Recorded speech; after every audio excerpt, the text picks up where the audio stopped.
Smith and Bybee Lakes.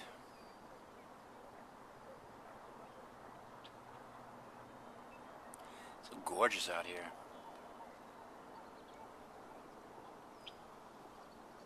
Huge amount of wildlife. There's turtles out here, fish,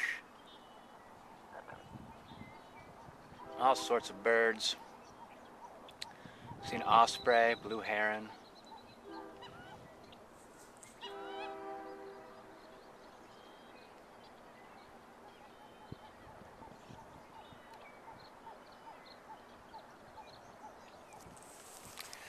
Get to hear birds that are making the most unusual sounds.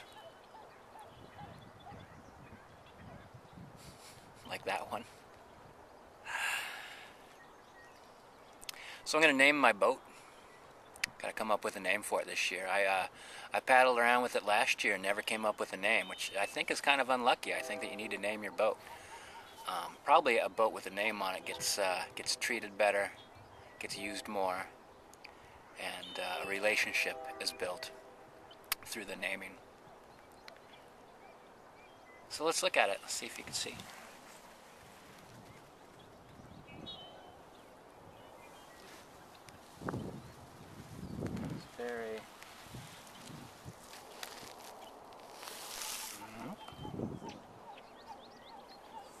It's very small, just a one-seater. Just room enough for the dog and I and some camping gear.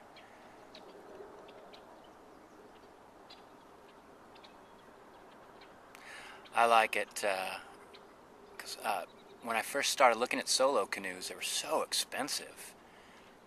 Several $1,000s for a canoe that had less space, was less capable than a two-seater canoe. I think that's why they're so expensive, just because people don't want them as much. But for somebody that wants to go out a lot and goes out by themselves, smaller is better. This is 33 pounds. 33 pounds of adventure goodness.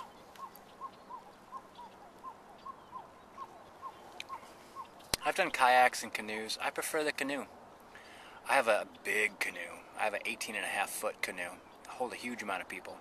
So I've only been out in it a couple times. Because it needs a whole lot of people to lift, for one. But to operate, it needs at least two. And I've been paddling out there with 4 people in it. 4 people and a ton of camping gear. Lots of rum. It's important to have rum on a ship. Don't ask me why. It's good luck.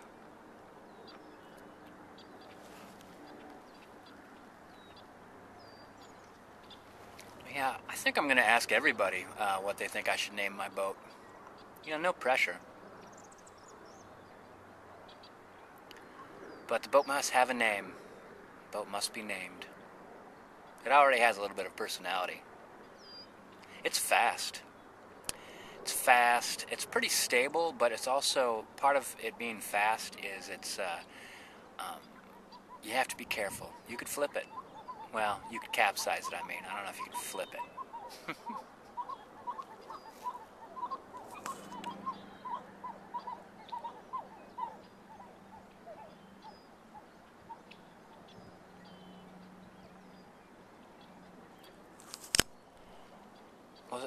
Was that lake monkeys? I think they're lake monkeys here.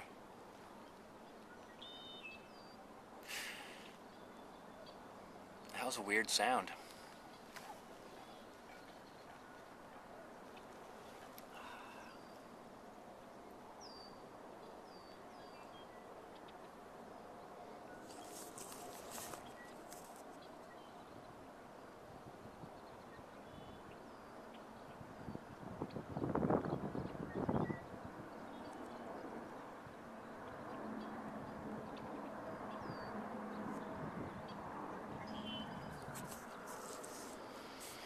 Near the airport. Largest source of noise pollution in the world.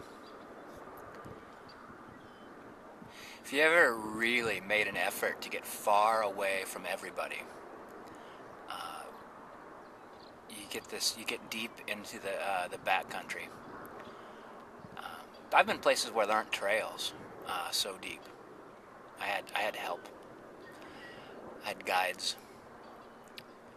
But planes overhead, it's like you feel like you're isolated and far, far away, except for there's several hundred people whipping above your head. Oh well.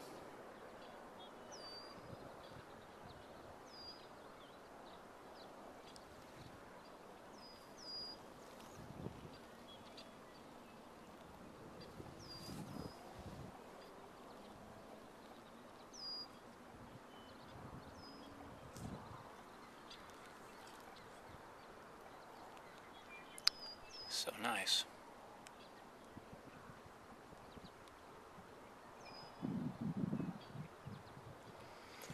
Oh gosh, there's a humongous blue heron.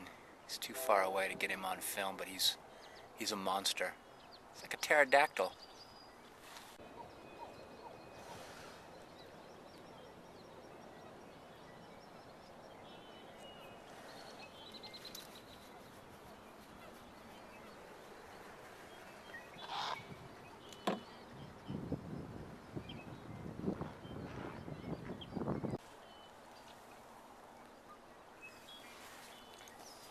I've been out on long boat trips. I boated from about Eugene almost to Oregon City. Not really that close, but that was my destination. And as you're boating along, especially in a canoe, you boat right up to wild animals. I saw mink for the first time. There's a wild population of mink in Oregon. But you'll boat right up to deer. Foxes will be hunting the banks, and they won't notice you're just floating by them, and they'll just go about their business just 10 feet away from you. It's wonderful. A lot of my boating is like this, actually. I don't do a lot of boating as much as I boat out to a place and stop and watch and listen. I figure the quieter I am when I'm not talking, the more will come and see me. And if I paddle along, I'll probably just end up disturbing things. But I will do some exploring further into the lakes in a little bit.